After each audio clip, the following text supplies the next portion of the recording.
하나님의 말씀 같이 읽습니다. 사무엘상 16장 6절에서 13절까지 말씀입니다. 여러분 혹시 출생의 비밀이 있으신가요? 이게 못 알아듣는 애들이 있는 것 같아. 알아들었어? 알아들었구나. 혹시 출생의 비밀이 있다고 생각하는 사람이 있어요? 우리 친구들 중에서? 출생의 비밀이 있다고 생각하는 아이들은 아마 이런 아이들이 아닐까 싶어요. 엄마가 또는 아빠가 나를 더 많이 사랑하지 않는 것 같아 보일 때, 그럴 때 뭐 출생의 비밀이 있지 않나? 뭐 이런 생각을 있나요?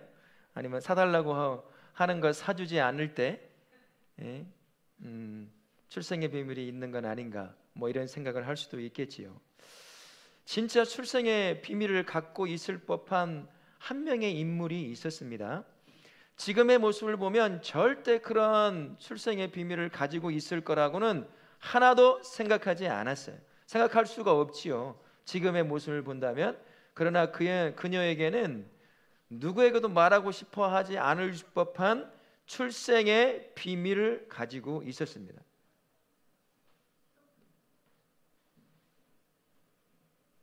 출생의 비밀을 가지고 있었어요.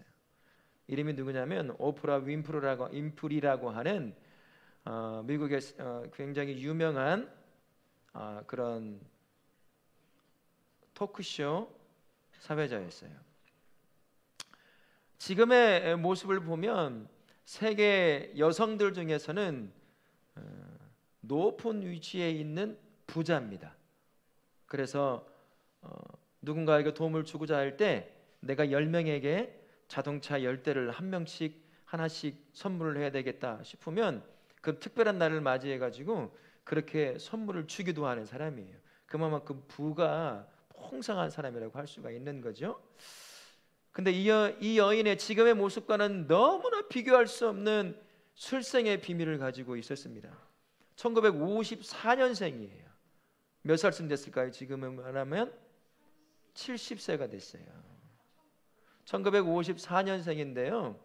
그 당시에는 미국이 여전히 특별한 주에는 특히 미주리주라고 하는 주는 인종차별이 심했습니다. 흑인에 관한 차별이 심해서 버스를 흑인과 백인이 따로 타야 했고, 화장실도 흑인이 쓰는 화장실, 백인이 쓰는 화장실이 따로 있었어요. 학교도 흑인 학교, 백인 학교가 따로 있었단 말이죠.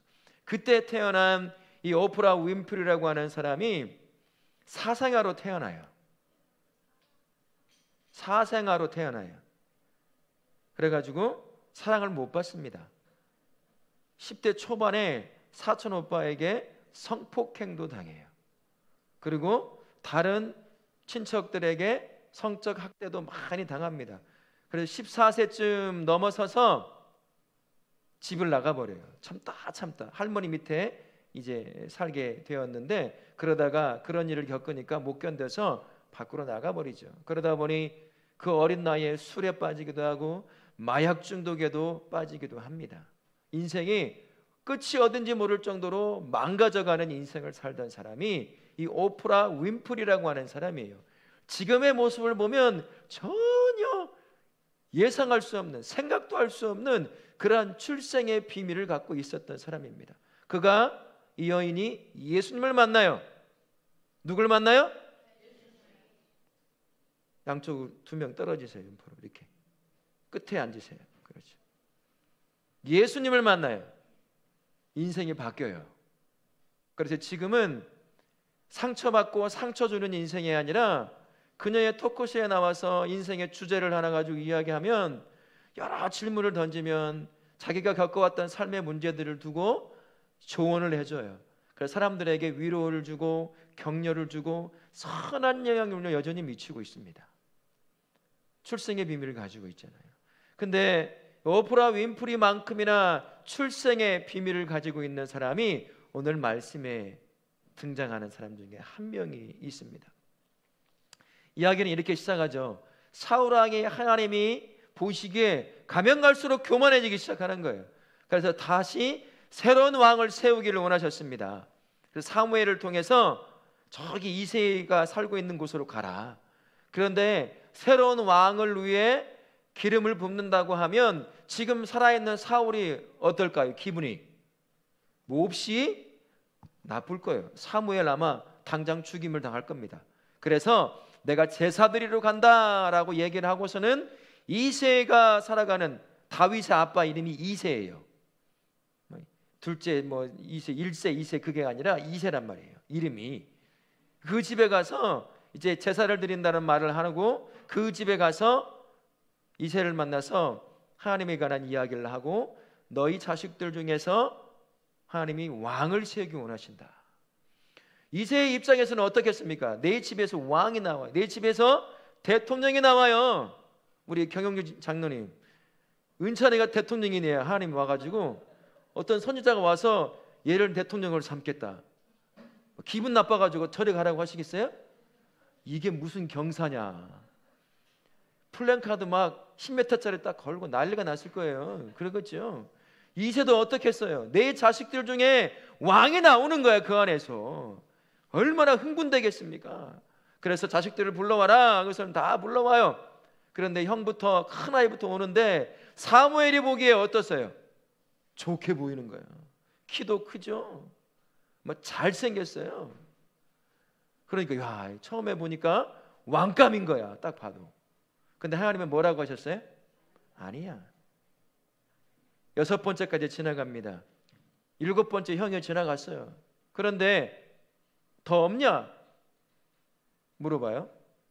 이새가 뭐라고 하죠? 막내가 있는데 그 막내는 지금 양을 지키고 있습니다 라고 해요.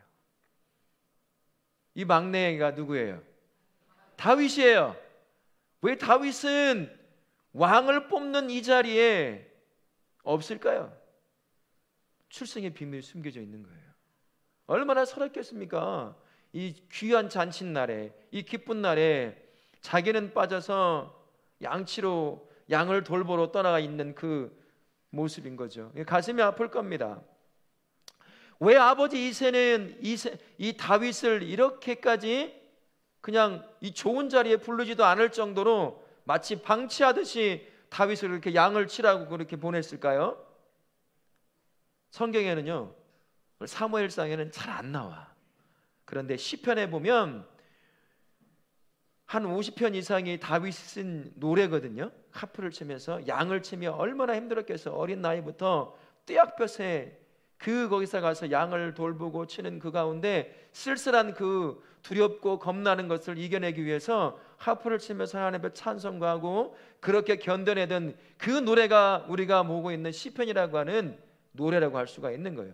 그 노래를 바라보면 그의 인생의 고백들이 나오는 것들이 있어요. 우리 같이 한번 보실 말씀이 있는데 세 구절을 같이 한번 보겠습니다. 같이 시편 51편 5절 말씀 읽습니다. 시작. 내가 죄악 중에서 출생하였으며 어머니가 죄 중에서 나를 잉태하였나이다. 시편 27편 10절입니다. 내 부모는 나를 버렸으나 여호와는 나를 영접하시리이다. 시편 69편 8절. 내가 나의 형제에게는 객이 되고 나의 어머니의 자녀에게는 낯선 사람이 되었나이다. 여기에 다윗의 출생의 비밀이 숨겨져 있어요. 다윗은 어떤 성경학자들이 말하기를 다윗은 아빠 이새가 다른 여자를 만나서 몰래 낳은 아들이라고 생각해요. 근데 이 시편의 고백들을 보면 그게 타당성이 있어 보인다는 거예요. 다윗은 지금에 있는 엄마가 진짜 엄마가 아닌 거예요. 다른 엄마야. 다른 엄마랑 만나서 출생한 아이가 바로 다윗이라고 하는 아이였습니다. 사랑받지 못하는 거예요. 아빠에게도 사랑받지 못해서 이 귀한 잔치에 다 형들은 나가 놀고 있어도 불러 모아서 사무엘 앞에 세워놓고서는 당장에 지금 양을 치고 있는 막내 다윗도 기억날 텐데 부르지 않는 거예요. 그 아이는 배다른 아이거든요. 근데 불러봐야 별 소용이 없는 거죠. 형들은 어땠을까요? 배다른 엄마에게서 낳은 형들 다윗에게 호의적이었을까요? 여러분들에게 하나 소개시켜주는 게 넷플릭스를 아마 구독하시는 분이 계실지 모르겠는데 넷플릭스에 다윗에 관한 드라마를 하나 만들었어요. 1300억 정도의 비용을 들어서 만들었다는데 고증이 잘 돼 있는 것 같아요. 목사님도 이게 요약된 부분들을 조금 몇 번 봤는데, 그래서 한번 우리 점심 먹는 그 주간에 한 편씩 보여주면 어떨까, 이제 그런 생각도 갖고 있거든요. 그렇게 배달은 엄마에게서 나다 보니까 아빠에게도 그렇고, 지금 엄마도 친엄마도 아니지, 이 형들도 친형이라고 보기도 좀 어려운 상황에 놓여 있는 거예요. 그러니 사랑받지 못하는 거죠. 가서 떼 앞에서 여전히 형들은 왕이 내가 될까 그런 고민을 하고 흥분된 마음을 가지고 사무엘 앞에 서고 있는 그때, 이 다윗은 그게 아니에요. 양치고 있는 거죠. 이 더위에 여러분 양 한번 쳐보세요. 10분 여러분 못 있어요. 어린 나이에 그렇게 양을 치고 있는 겁니다. 이게 출생의 비밀인 거예요. 아빠는 다윗이 별로 마음에 안 드는 거죠. 그 어린 형들이 있는데도 불구하고 그래서 동생을 그냥 양을 치게 보내버리는 겁니다. 이 자리에 올 이유가 없는 거예요. 얘는 왕감이 아닌 거예요. 쳐다보지도 않는 거죠. 별 관심이 없는 겁니다.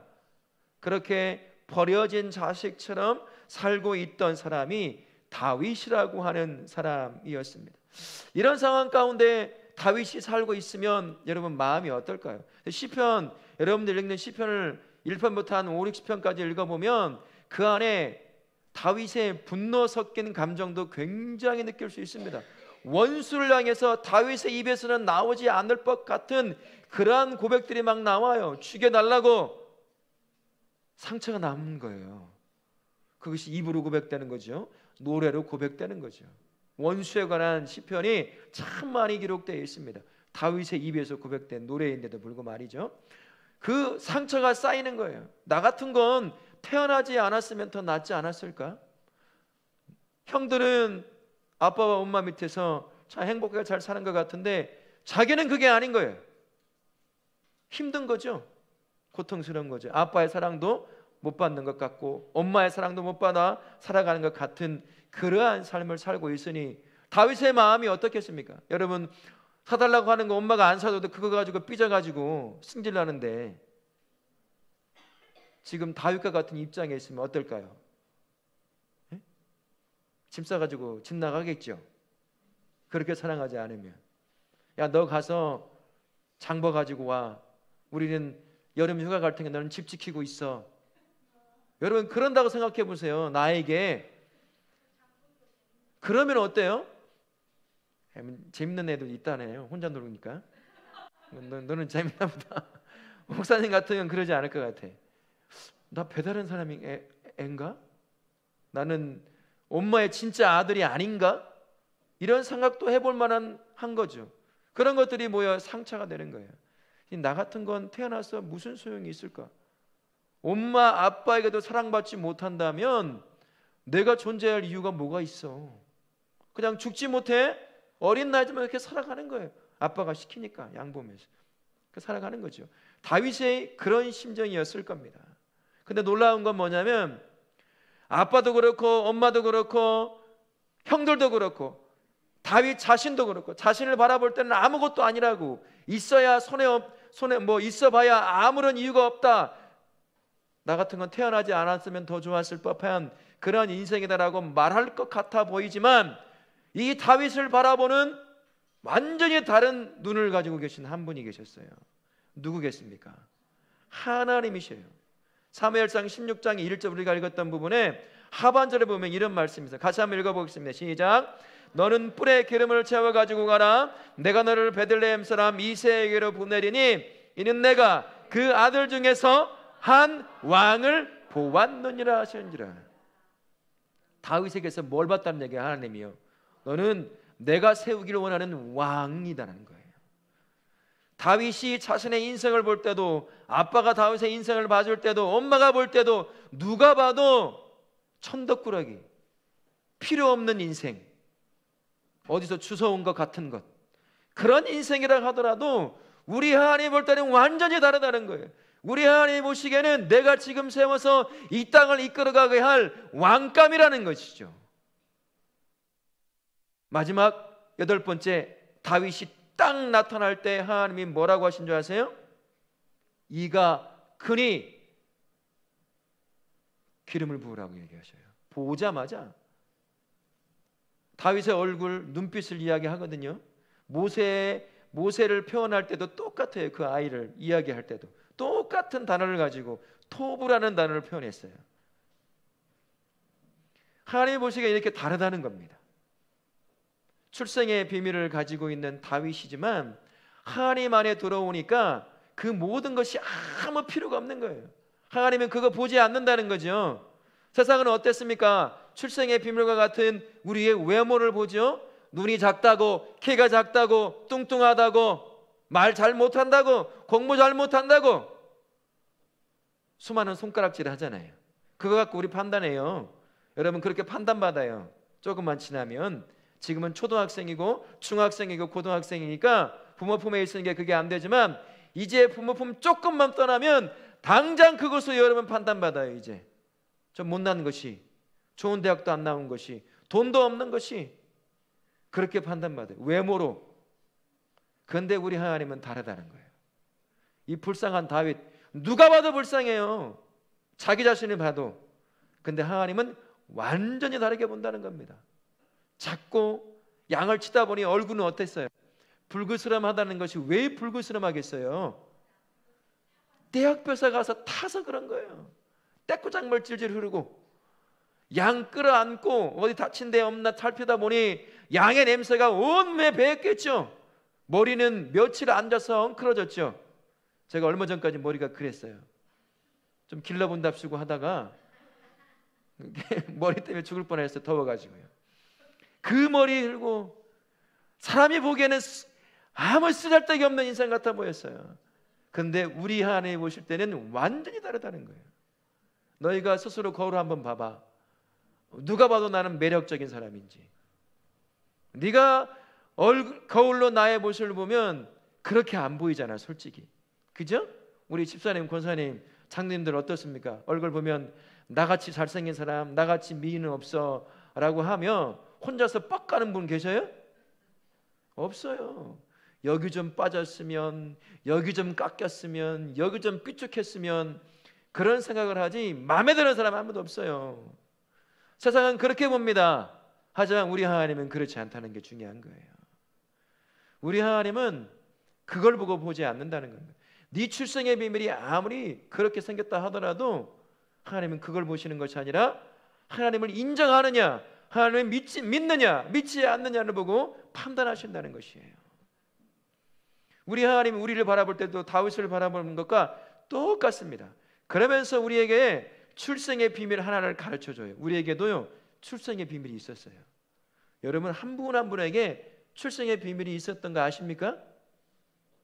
어떤 출생의 비밀을 가지고 있었을까요? 갈라디아서 4장 6절에 우리의 출생의 비밀을 이렇게 이야기해줘요. 같이 한번 읽습니다. 너희가 아들인 거로 하나님이 그 아들의 영을 우리 마음 가운데 보내사 아빠 아버지라 부르게 하셨느니라. 원래 우리의 영원한 아버지가 누구였는지 아세요? 하나님이셨어. 우리 몰랐어요. 아빠가 하나님이었대. 영원한 아빠가. 근데 예수님 안에 있지 않았을 때는 이 출생의 비밀 우리 몰랐잖아요. 그죠? 그냥 육신의 엄마, 육신의 아빠의 아들, 딸인 것만을 생각했잖아요. 하지만 영원한 관점에서 보면 예수 안에 들어와 보니까 내가 출생의 비밀을 가지고 있었던 거예요. 나는 누구였다는 거죠? 하나님의 아들이고 하나님의 딸이었다는 얘기예요. 하나님이 어떤 분이에요? 전지전능하신 분이에요. 그분이 누구였다는 거예요? 누구라는 거죠? 나의 영원한 아빠 되신다라는 것입니다. 그럼 여러분 어때요? 사람들이 여러분의 얼굴을 보고 뭐 성적을 보고 또 가진 뭐 어디 사느냐, 돈을 얼마냐 뭐 이런 것들 보고 여러분을 아무리 판단한다고 하더라도 우리의 근본적인 출생의 비밀은 하나님이 나의 영원한 아빠 된다는 사실을 안다고 한다면 여러분 어떻게 살아야 돼요? 당당해야 되는 거예요. 그러고 살아가요? 네? 누가 여러분의 영원한 아빠라고요? 진짜예요? 우리 아이들 누가 영원한 아빠야? 그지? 맞아. 여기 하나님이시죠. 그 영원한 아빠가 여러분과 함께 하신다는 거예요. 그래서 우리는 당당히 살 수가 있어요. 아무리 사람들이 내 가지고 있는 외모를 가지고 이러쿵저러쿵 판단한다 하더라도 영원한 하나님께서 내 아빠가 되어주시면 여러분 그거 잠깐 있다가 없어질 것 있고 없고 때문에 우리 죽지 않아요. 하나님이 내 영원한 아빠 되시니까 그분 때문에 내가 살거든요. 그럼 우리 그분을 인해서 아무 볼품없는 다윗, 양이나 치면 딱 어울리는 그 아이, 우리 하나님이 그 아이를 뭘로 세웁니까? 이스라엘의 왕으로 세워요. 여러분 이스라엘 국기가 어떤 건 줄 아세요? 지금 이스라엘 국기에 보면 뭐가 그려져 있을까요? 그 별을 뭐라고 부르는 줄 아세요? 다윗의 별이라고 불러요. 지금도 수천 년이 지난 지금도 다윗은 이스라엘 모든 백성에게 최고의 왕으로 추앙받고 있어요. 그 외모를 보면 직접 목사님도 보지 않았지만 성경의 표현을 보면 정말 이 사람이 어떻게 왕이 될까? 사무엘도 처음엔 놀래요. 얘라고요? 그래, 얘가 왕이 될 거야. 처음에 좋던 아이들, 키 크고 잘생기고 왕 삼으면 정말 잘할 것 같은 형들 다 보내고 조그맣고 떼꾸장물 질질 흐르고 새카매가지고 냄새나는 그 아이를 보고 하나님이 얘니까 기름 부어 세워라. 사람 눈에는 아무것도 아니었잖아요. 근데 하나님이 딱 그거 보는 거예요. 하나님이 내가 너를 택했어.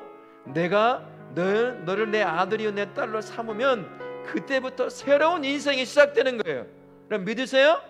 이거 믿는 자 반드시 경험하게 될 거예요. 내 주변 내가 속해 있는 건 아무것도 없어. 나 같은 것이 뭘 할 수 있을까? 그러니까 우리 하나님은 딱 붙잡으면 다 가진 사람 못 따라옵니다. 다 가진 사람 뭐 할 것 같죠? 그러나 하나님 손에 붙잡혀 쓰임 받는 사람 못 따라와요. 다 가진 사람은 혼자 열심히 해야 돼. 근데 하나님의 손에 붙잡힌 자, 남들이 보기엔 아무것도 없는 존재지만 그 손에 딱 붙잡히면 누가 필요한 거 채워줄까요? 하나님이 채워줘요. 환경 만드십니다. 사람 붙여주셔요. 이끌어 가셔요. 길을 열어놔요. 남들은 가고 싶어도 못 가는 곳 하나님이 길을 활짝 열어서 네가 같은 것이 간다고 할 만한 그러한 삶을 사는데도 길을 열어 가게 하시는 거예요. 왜요? 내 아들이니까, 내 딸이니까 그렇게 인도해 가시는 거예요. 여러분 이 한 주 살아갈 때 나의 출생의 비밀, 나의 영원한 아빠 되신 하나님이 나를 인도해 가신다는 걸 기억하시고 주원 자리에 당당하게 살아가실 수 있기 바랍니다. 걱정 마요. 우리 하나님이 성령 하나님께서 여러분과 동행하실 거예요. 지혜가 되어주시고 능력이 되어주실 거예요. 그분만 기억하고 붙잡고 나아가면 인도하실 그 길로 갑니다. 그분 붙잡고 가면 여러분 누군가 10년, 15년쯤 지나서 우리 여기 있는 어린 친구들이 하나님의 손에 붙들려서 이곳 저곳에 세워져서 이 땅을 빛내고 많은 사람들을 행복하게 만들고 하나님을 기쁘게 만드는 그러한 위치로 세워지게 될 거예요. 그러니 영원한 아빠이신 하나님만을 붙잡으실 수 있기를 바랍니다. 아멘.